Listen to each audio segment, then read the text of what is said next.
Bueno, seguimos hoy con nuestros autores en nuestro recorrido, del cual nos dio la pista, la distinción tantas veces mencionada ya de Jaspers, de Karl Jaspers, filósofo alemán, que nos habló de los diversos orígenes de la filosofía. En ese sentido, nos había mencionado ya el asombro, origen, digamos, de la filosofía que transitamos, bueno, al recorrer sobre todo los filósofos de la Grecia antigua.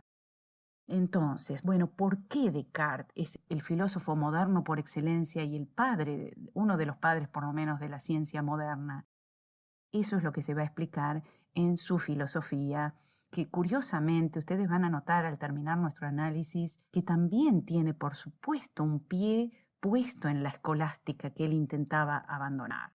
Vamos a ver entonces cómo procede este pensador al que, como ven allí, les coloqué básicamente lo fundamental, ¿no? Se lo considera uno de los principales representantes del racionalismo como corriente filosófica, así, en estado puro y duro, surgida en la modernidad. Bueno, ¿qué les puse allí hacia la izquierda como primer antecedente? Porque después va a estar en el aire todo el tiempo en las meditaciones y por supuesto que Descartes, si se fijan las fechas, es consciente de que él ya sentó las bases de lo que muchas de las cosas que va a decir en las meditaciones, con lo cual ya en el 41 es obvio. Del 41 fue la edición en latín, pero después en el 42 la transcribe en francés, siempre como lo había ocurrido con el discurso del método. Descartes es muy consciente de que si escribe en la lengua coloquial del francés de todos los días, su obra iba a tener muchísima más trascendencia que escrita en latín. Ahora, ¿qué es lo central de ese discurso del método? La idea de que por qué se había fallado hasta el momento en que él toma, digamos, cartas en el asunto. Porque él considera que se habló demasiado en los siglos que lo antecedieron, pero sin un rigor verdaderamente metódico. Cada uno va a querer mostrarse como la cumbre, como el que verdaderamente encontró la pista de por dónde debían pasar los estudios filosóficos, pero bueno, se contradicen entre sí y ni hablar si llegamos a la Edad Media y todo eso queda un poco en suspenso. En suma, Descartes ya se empieza a poner inquieto y dice, bueno, llegamos al siglo XVII y al final todos los sistemas compiten entre sí y lo que él ya vislumbraba como una ciencia contante y sonante que pudiera traer realmente progresos materiales al mundo, bueno, si uno consideraba desde ese punto de vista, era imposible pedirle a Descartes aquello que hoy ya tenemos asumido con tanta naturalidad, ¿no? La célebre distinción entre ciencia y filosofía. Sin embargo, bueno, Descartes no perdía la expectativa que veíamos como propia de la filosofía de que en definitiva todo se tratara de un gran saber, máthesis universal, y se decía en esa época, un saber universal que unificara la ciencia. ¿Qué va a decir Descartes? Bueno, tuve una especie de visión, de reflexión, de insight, podríamos decir, acerca de que el mejor método realmente para progresar en las ciencias es el método que usa las matemáticas. Él dice, bueno, es indudable que las matemáticas se manejan de evidencia en evidencia. Y a partir de allí, entonces, sí, yo puedo edificar con cierta certeza, con cierta seguridad. La búsqueda de Descartes es la búsqueda por la certeza. Entonces, ¿cómo descompone esa idea de evidencia? Pidiendo en cada saber del que se trate claridad y distinción. Una vez que yo tengo este criterio de que la unidad fundamental del saber debe ser evidente, dado un problema muy complejo, debo ir a realizar su análisis por partes. Esto mismo podría ser un descomponer analíticamente una cuestión más compleja en sus fragmentos últimos, que lo deseable es que sean a su vez evidente cada uno de ellos. Luego, por supuesto, uno no tendría un saber digno de ese nombre si solo se quedara con fragmentos totalmente sueltos de una problemática más global. Entonces se nos va a pedir después de vuelta el carácter sintético. Una vez que llegué a los componentes básicos, los capté por intuición, con esa evidencia, esa claridad y distinción, se me va a pedir que luego haga como ciertas deducciones de cómo una cosa derivó de la otra, y luego un cuarto momento en el cual se haga un repaso, una revisión continua de evidencia en evidencia, repasando varias veces la cadena que hemos recorrido cuando hacíamos nuestras deducciones, de tal modo, dice Descartes, de no olvidar, bueno, no queden cabos sueltos, no olvidar nada en el camino. Y este sería efectivamente el modo de proceder de los matemáticos cada vez que hacen sus largas cadenas de demostraciones, y que sí, un ser omnisciente que lo viera después el resultado de esas cadenas, que la viera de un solo golpe de vista, con la vista del intelecto siempre, lo vería como evidente. Bueno, entonces, si ese es un poco el método que se planteaba ya en 1637 en su discurso del método, ¿qué va a pasar aquí en estas meditaciones metafísicas? El padre del racionalismo, o uno de ellos, el padre de la duda metódica, de la duda como método. Fíjense el subtítulo que van a tener esas meditaciones metafísicas. Ya de entrada se nos va a decir, concernientes a la filosofía primera, esto equivaldría a metafísica, era el nombre que el propio Aristóteles le daba a las reflexiones de tipo metafísicas, cuando Aristóteles todavía no utilizó jamás el término metafísica, decíamos, en las que se prueba claramente la existencia de Dios y la distinción real entre el alma y el cuerpo del hombre. Bueno, hoy podríamos decir, el padre del racionalismo afirma con tal seguridad la existencia de Dios y la existencia del alma. Cuán lejos llegó ese criterio de dudar de todo, ¿no? Pero bueno, él estaba muy conforme con haber logrado este hallazgo y le parecía que lo había logrado, si bien antes de él tampoco se dudaba de la existencia de Dios, había llegado a esa existencia de Dios por unos caminos muy distintos, confiaba él, que los de los filósofos y teólogos precedentes. Entonces, primera meditación. ¿Qué va a hacer Descartes célebremente? Nos va a decir, como subtítulo de esta primera meditación, de las cosas que pueden ponerse en duda. Y entonces, ¿qué nos advierte ya desde una pequeña introducción que hace, donde pasa revista de lo principal de lo que va a tratar cada una de las meditaciones? ¿Qué nos va a decir? Que va a dar las razones para dudar de todas las cosas. Por supuesto que en particular va a dudar de las cosas materiales, que para la gente común son las más obvias, y que por lo tanto se va a tener que abocar a destruir las antiguas opiniones. Y entonces aquí ya viene una metáfora interesante, porque dice, yo quiero dudar de todo, pero voy a tener que dudar de cada cosa una por una. Eso no alcanzaría la vida de la humanidad para ponerla en duda.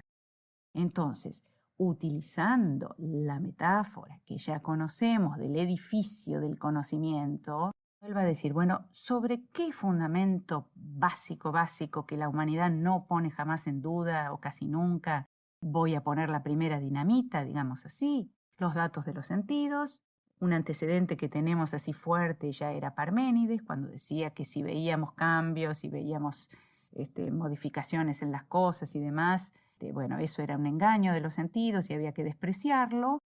Aquí puede parecer parecida a la actitud de Descartes, también nos va a decir que son engañadores, pero fíjense la radicalidad con que Parménides lo dejó del lado de lo que no es, del lado de lo confuso, del lado que es mera opinión y que en el fondo no existe, mientras que en Descartes va a ser muy distinta la actitud. Porque si ya adelantamos que lo que él quiere es hacer un conocimiento sólido para el dominio del mundo y para progresar y tener un mayor bienestar para la humanidad, es indudable que el mundo material, sensorial, va a tener que ser recuperado de alguna manera, ¿no? Para después poder dominarlo a nuestro favor. Entonces, ya convengamos que la actitud de entrada de Descartes es saber que va a ser una duda, pero con carácter de método, de ninguna manera escéptica ni paralizante, sino para construir con mucha más certeza sobre ese mundo material. Así que bien distinto es el objetivo y la actitud con la que encara la tarea. Pero aquí, bueno, se nos dice esto que ya conocemos a esta altura, se nos decía como cuando vemos que un lápiz o lo que fuere, o un remo en el agua, a la vista puede parecer quebrado, pero cuando lo sacamos vemos que seguía intacto, con lo cual estamos viendo que, bueno, a veces por fenómenos de la óptica, diríamos hoy, vemos lo que en rigor no está allí. Bueno, es en ese sentido, o se ve de lejos una torre que es cuadrangular y parece redonda, o ya vamos a ver qué va a tener para decir Descartes después sobre esos supuestos errores de los sentidos.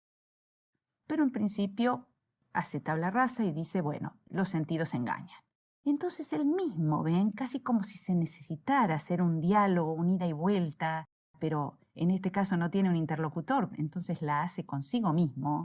Él va a decir, bueno, pero a ver, los sentidos me pueden engañar con respecto a algo muy lejano, algo muy difícil de percibir, no sé, podría ser en un oasis en el desierto que en realidad no estaba, en la lejanía.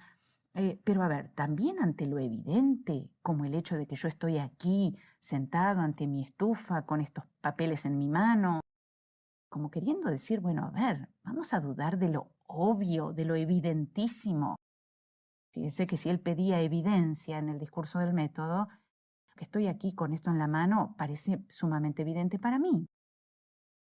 Entonces aquí ya aparece una de las contraobjeciones que se va a poner célebremente también Descartes, y es decir que sí, que también puede dudar de que esté sentado aquí con estos papeles en la mano, porque ya hace rato que se dio cuenta que es un ser que sueña. Todos los humanos somos seres que soñamos y la verdad es que hay que admitir que cuando uno sueña, en el momento se cree todo. Y es solo después, al despertar, que se dio cuenta de que eso no era verdad. Entonces, cuidado, al no tener un criterio para distinguir sueño de vigilia, justamente en el sueño no me daba cuenta de que eso no estaba ocurriendo. Dice, muchas veces soñé que esto pasaba y estaba metido en mi cama, por ejemplo.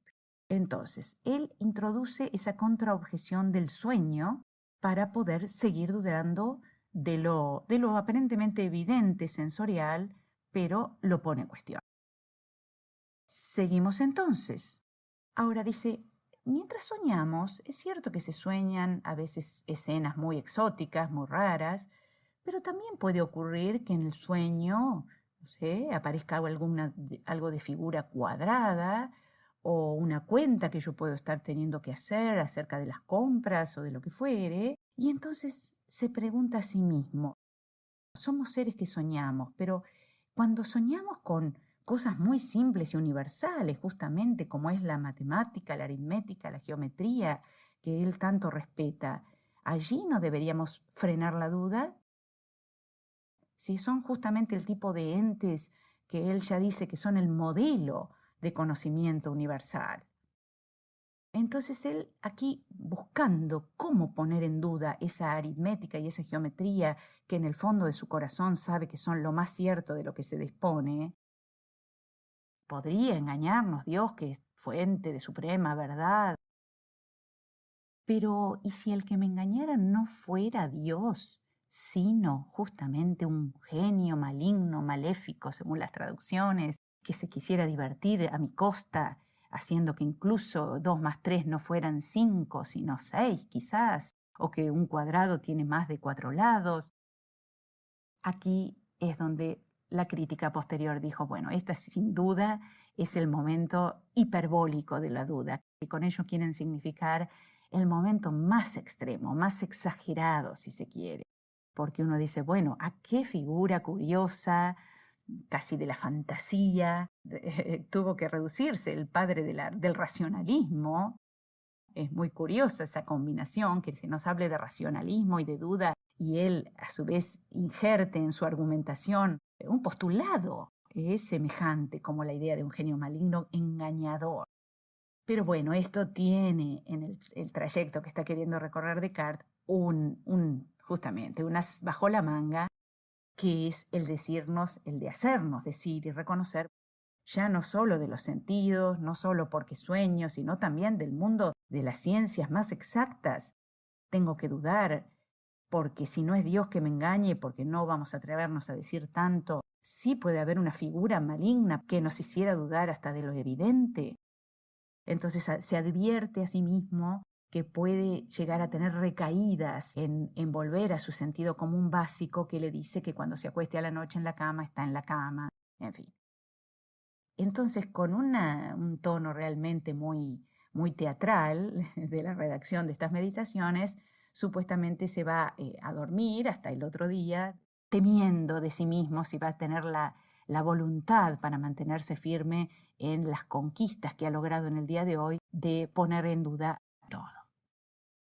Así nos encuentra la segunda meditación, que no es menos célebre, al contrario, les diría, es igual o un poquito más también. Fíjense que se nos dice allí como adelanto, como subtítulo, de la naturaleza del espíritu humano y que es más fácil de conocer que el cuerpo. Así que aquí ya vamos a empezar a dar algún paso constructivo. ¿Qué nos va a decir ya en el adelanto, en ese pequeño resumen que hace al comenzar, antes de comenzar las meditaciones, nos va a haber dicho que en la que va a suponer que no existen cosas en las que hay alguna razón para dudar, por lo tanto va a estar lleno de dudas, nos va a decir que sin embargo reconoce que es imposible que él mismo no exista y que va a distinguir lo que corresponde a la naturaleza intelectual y lo que corresponde al cuerpo. Vamos a la primera de estas afirmaciones de lo que va a ser. Cuando arranca la meditación tenemos un Descartes lleno de dudas que lo dice así en esos términos. En una metáfora que creo que está muy bien lograda, él va a decir, incluso antes de hablar de Arquímedes, va a decir que en este momento él se encuentra como quien está sumergido en el agua y todavía no llegó al fondo, como quien cuando pisa el fondo del río o de un mar, no muy hondo obviamente, puede impulsarse nuevamente hacia la superficie, pero tampoco es ya aquellos que dejó en la superficie, que obviamente es la imagen del sentido común. La gente común, imaginemos, está nadando en la superficialidad del agua y allí se maneja, en la superficialidad de las cosas. De hecho, la metáfora de la superficialidad o de la profundidad también es muy usada en filosofía. Pero él está en ese estatus intermedio, dice, porque es como que todavía no hizo pie en la profundidad máxima a la que podía llegar en sus momentos máximos de duda. Está dudando, pero no olvidemos que él quiere construir. Entonces, le está faltando hacer pie de alguna forma en algún lado. Entonces, por eso es que recurre a mencionar que estaría necesitando un punto de apoyo, como el de Arquímedes. Ustedes han visto, es una tabla que tiene un punto de apoyo en el medio. Si imagináramos que en una de las puntas, imaginemos la figura de Atlas o algún titán así sumamente poderoso, empujara el otro lado, el que ahora está arriba indudablemente porque el mundo es pesado y estaría allí abajo, pesando, ¿no?, en la tabla, es precisamente gracias a ese punto de apoyo que está en el medio que cuando este poderoso ser empujara, podría incluso, como en la figura de una catapulta, empujar ese mundo y hacerlo volar por los aires, mover el mundo. Esa célebre imagen, cómo mover cosas con un punto de apoyo, que fue muy útil como invento, él utiliza esa metáfora tan visual para nosotros para decir que es a partir de encontrar ese punto de apoyo que él va a lograr mover el mundo de las ideas, de la filosofía, de la ciencia, para construir un nuevo edificio como el que él quiere. Entonces, ¿qué se nos va a decir? Que, a ver, inmediatamente, a renglón seguido de esto, es como que se le concede prácticamente el encontrar ese punto de apoyo. ¿Por qué ocurre esto? Porque él va a decir, bueno, estoy en un mar de dudas. Ayer quedé en medio de este mar de dudas. Ahora me doy cuenta de que estoy dudando, de que debería suspender el juicio porque no hay nada seguro en este mundo. Estoy amenazado por ese genio maligno que me engaña todo el tiempo. Pero de pronto percibe algo. Estoy dudando, estoy siendo engañado. Pero a ver, convengamos, la nada no duda, la nada no se engaña. Con lo cual, aún con la presencia del genio maligno engañándome, yo tengo que existir para que eso pueda tener lugar. Así de simple llega a su primera célebre verdad. Esto es, si se engaña, si piensa, si duda, la duda es una forma del pensamiento, y el pensamiento es algo, no nada. Acá cabe aclarar que es en el discurso del método donde coloca la célebre fórmula cogito ergo sum, pienso, luego existe. La duda es claramente una forma del pensamiento, y el pensamiento es algo y no nada. Por lo tanto, por transitividad pero inmediata, quien siente que está dudando sabe inmediatamente que algo es. Entonces él lo toma como esa primera verdad evidente en sí misma, clara, distinta, indiscutible, que nadie le va a poder cuestionar. Y entonces esto lo entiende como una proposición, la proposición necesariamente verdadera que estaba buscando, realmente encontró su punto de apoyo, su punto arquimédico. Pero bueno, esto después continuará porque es indudable que, como dicen después los análisis posteriores, tenerse a sí mismo y el pensamiento propio es el momento más solipsista de Descartes, donde solus ipse, solo existo yo mismo, no puedo probarme incluso ante nadie más, estoy como encerrado, como encapsulado. Es indudable que Descartes quiere salir de esa burbuja, podríamos decir. Entonces, tenemos allí lo que había prometido que iba a ocurrir, reconoce que es imposible que él no exista. Él venía impecable hasta que dice, soy, existo. Pero momentos posteriores a esto, renglones posteriores a esto, va a decir, bueno, pero ¿y qué soy? Es indudable que lo único que puedo decir es que soy una cosa que piensa. ¿Bien? De allí viene luego que cuando esto se lo dice en latín, que fue en la primera versión, él lo puso en latín, allí pone Descartes una res cogitans, una cosa, el res en latín es cosa, y cogitans, una cosa que piensa, de cogito, que es pensamiento en latín. Y curiosamente lo presenta aquí en esta segunda meditación, él dice, bueno, y a ver en qué pienso.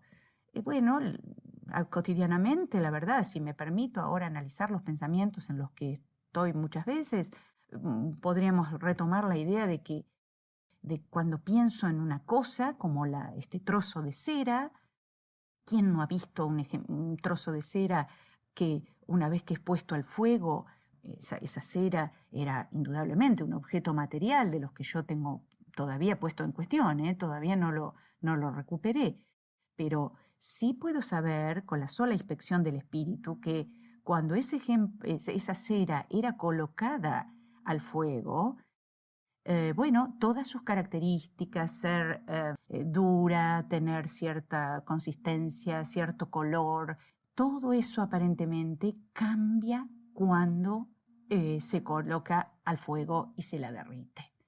Entonces, ese objeto cambió todo él, menos una característica, que es que sigue ocupando un lugar en el espacio, que tiene cierta extensión. Entonces ya adelanta Descartes, casi como si quisiera poner, bueno, en parejo un poco la situación. Ya se tiene a sí mismo como res cogitans, pero ahora incorporó una nueva idea que él acá ya está convencido de que se capta con las solas fuerzas del entendimiento, que es el carácter de extensión que tiene todo cuerpo en general. ¿Ven? No está importando tanto ya lo que los sentidos nos den, porque siguen puestos en cuestión, como el saber que pese a todos los cambios queda algo que va a tener largo, ancho, profundidad, que va a tener una extensión.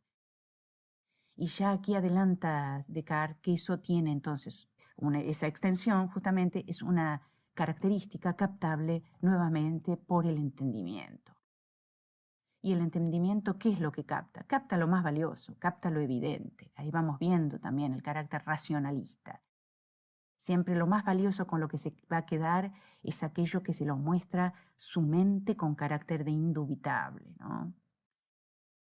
Y a partir de aquí entonces van a quedar las 4 meditaciones que continúan, que de ellas no vamos a verlas en tanto detalle porque en rigor empieza a construir su sistema y ya su sistema va a tener puntos a favor, puntos discutibles, pero lo que importa aquí es el carácter de radicalidad y de autoexigencia, de racionalidad con la que fue procediendo hasta este momento.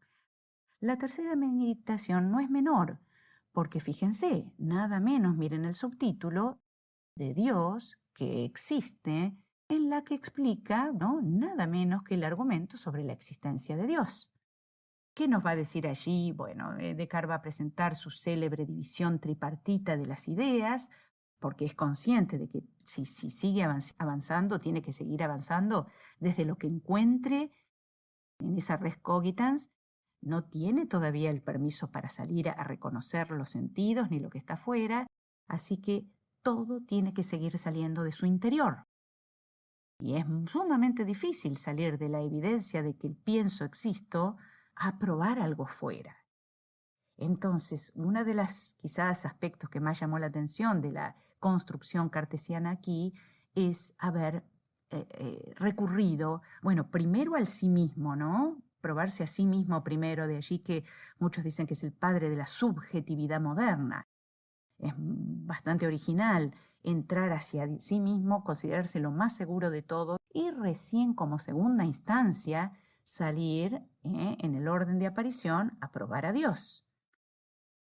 Entonces, ya vamos a ver por qué a Dios lo necesita. Pero entonces va a decir, bueno, encuentro que en mí mismo hay 3 tipos de ideas, fundamentalmente. Las ideas adventicias, de cosas que vienen de afuera, cuerpos, lo que fuere, que me rodea, que están tan puestas en cuestión porque dependen de los sentidos y yo todavía no los validé. Las facticias, que son combinaciones de cosas que vi, pero que mi mente las mezcla a gusto. Por ejemplo, un centauro, mezcla de toro y humano. Una sirena, mezcla de mujer con cola de pez. Un unicornio, que es un caballo, pero con un cuerno que no tienen los caballos. En fin, esas son ideas facticias que se explicarían por combinación de las ideas adventicias de afuera, ¿no? Pero tampoco, por supuesto, son lo que nos interesa. Sin embargo, encuentro en mí también ideas innatas. Y esta es otra de las características del racionalismo. Valorar o respetar ideas que supuestamente, y ellos no lo ponen en cuestión, de alguna forma han nacido con nosotros. Y que quizás, aunque no las veamos de primera instancia, a los 3, 4 años no las tengamos tan claras, basta que crezcamos y que alguna ocasión afuera nos la ponga en medio, nos sugiera la situación para que las admitamos como evidentes en nosotros mismos, casi como un sello que Dios habría puesto en su criatura para que, bueno, tenga facilitadas ciertas procederes, avance más rápido en los descubrimientos de las verdades. Entonces, ¿qué va a decir Descartes? Encuentro dentro mío la idea de infinito, la idea de infinito que asocio a la idea de perfección. Pero a ver, si es indudable que yo vengo de reconocer mi imperfección total, porque quien duda por definición es imperfecto, ¿cómo es posible que yo tenga la idea de perfección dentro de mí? Y entonces, bueno, aquí él va a asumir sin cuestión el principio de causalidad, tal como se usaba en el mundo medieval, en el mundo del cual él provenía. Y entonces se va a decir, bueno, todo fenómeno, todo suceso tiene una causa. Si yo tengo en mí la idea innata de perfección, pero yo soy nada perfecto, y a su vez otro principio de causalidad medieval es que lo menos perfecto no puede generar algo más perfecto que sí mismo, o al revés, se necesita más perfección para crear algo más imperfecto. De lo menos perfecto no puede venir lo más perfecto, les parecía como algo obvio. Entonces es indudable que esa idea innata ha nacido conmigo, pero no es mi mente, no es mi cerebro el que la ha creado. Tiene que tener una causa digna de su majestuosidad, digamos, digna de su perfección, que la explique en mí. Y entonces, bueno, de allí deriva célebremente la idea de que es indudable, como una nueva evidencia, que Dios tiene que existir si yo tengo la idea de Dios en mí y no puedo haber sido el causante de ella. La idea de un ser perfecto en nosotros exige su existencia y a eso denomina Descartes, queriendo ser coherente con la nomenclatura, res infinita. Entonces tengo la res cogitans, que es una sustancia pensante pero finita, la res extensa, que son las cosas que no son pensantes, y la res infinita, que es supuestamente pensante también, es intelecto, pero de forma infinita. Bueno, además está decir allí cómo se filtran en la mentalidad de Descartes todas las características, ni siquiera de un Dios en general, sino del Dios cristiano, al que Descartes le va a atribuir todos los atributos, sin cuestionarlo, todos los atributos del Dios del cristianismo: omnisciente, supremamente bueno, todopoderoso, en fin. Entonces, ¿por qué le sirve aquí la idea de este Dios con todas las características de perfección? Porque si entonces existe Dios, es indudable para Descartes que la figura del genio maligno es como que en esa guerra de titanes pierde poder. Y si ese Dios es supremamente bueno, entonces es imposible que permita que, si yo sigo las reglas disciplinadas, respetuosas, esforzadas del método que ya advirtió antes, es imposible que ese Dios sea también un engañador y permita que me engañe si yo hago las cosas correctamente. O sea, en todo caso podría dejar que se engañe aquel que es un inescrupuloso, el que no se planteó a sí mismo con buena voluntad este esfuerzo por un verdadero conocer, pero no así quien siga las rígidas, las exigentes reglas de juego que él ha puesto ya en la obra anterior, ¿no? Entonces, nada menos, allí tenemos que, al recuperar a Dios, recuperamos el valor del método que él ya había mencionado. Y entonces, por eso, en esta cuarta meditación acerca de lo verdadero y de lo falso, no hace más que cosechar su siembra, Descartes, y nos va a decir que allí prueba que lo que concebimos de manera clara y distinta es verdadero. Y entonces, ¿por qué el error o falsedad, si es que no existe un genio maligno, o en todo caso no mereceríamos que nos distraiga a nosotros que tenemos un método? Consiste, y aquí introduce un nuevo factor interesante, que es que lo que ocurre es que es un problema de voluntad. En nuestro afán por saber y conocer más allá de lo que a veces nuestro intelecto realmente puede alcanzar, nos adelantamos, nos precipitamos, aceptamos como verdadero lo que no estábamos totalmente ciertos de que lo era, y entonces sería un problema de voluntad. Todo ser humano que sea consciente de sus límites y que por tanto proceda con extremada cautela y con rigorismo en su método, y no tenga más voluntad que intelecto a la hora de aceptar nuevas verdades, ese va a tener garantizado por parte de Dios, casi como si Dios fuera su garantía, de hecho es la garantía de verdad, que entonces nos asegura que vamos por buen camino. Entonces muchos, llegado a este punto, sintetizan que Descartes tiene un doble criterio para estar conforme con lo que ha logrado. Digamos, el primer criterio son las reglas de su método a la manera del proceder riguroso de las matemáticas. Pero en segundo lugar está orgulloso de haber conseguido un garante de verdad, de que si uno procede de esa manera, tenemos tras las espaldas como nuestro guardián, es la figura de ese Dios perfecto que garantiza que si procedemos así, no podemos equivocarnos, ¿no? Bueno, todo eso se va agregando entonces a la construcción cartesiana. En la quinta meditación agrega una nueva prueba de la existencia de Dios, como si le fuera poco con lo que ya ofreció, quiere proponerle el célebre argumento ontológico que ya se ofrecía en los medievales. San Anselmo lo había presentado ya. Allí la idea es que la idea de Dios es un concepto que, si incluye todas las perfecciones, no podría excluir la existencia, así como una montaña cuando la vemos o dibujada o en una fotografía no podemos concebir una montaña sin valle, dice Descartes, como que son una continuidad de la otra, y donde uno planta una montaña es inevitable, lógicamente, que se arme ese ángulo con el suelo que genera el valle. Él piensa que de esa misma manera ocurre con la idea de Dios. Si yo tengo la idea de un ser perfecto, concebirlo como no existente le estaría restando una perfección.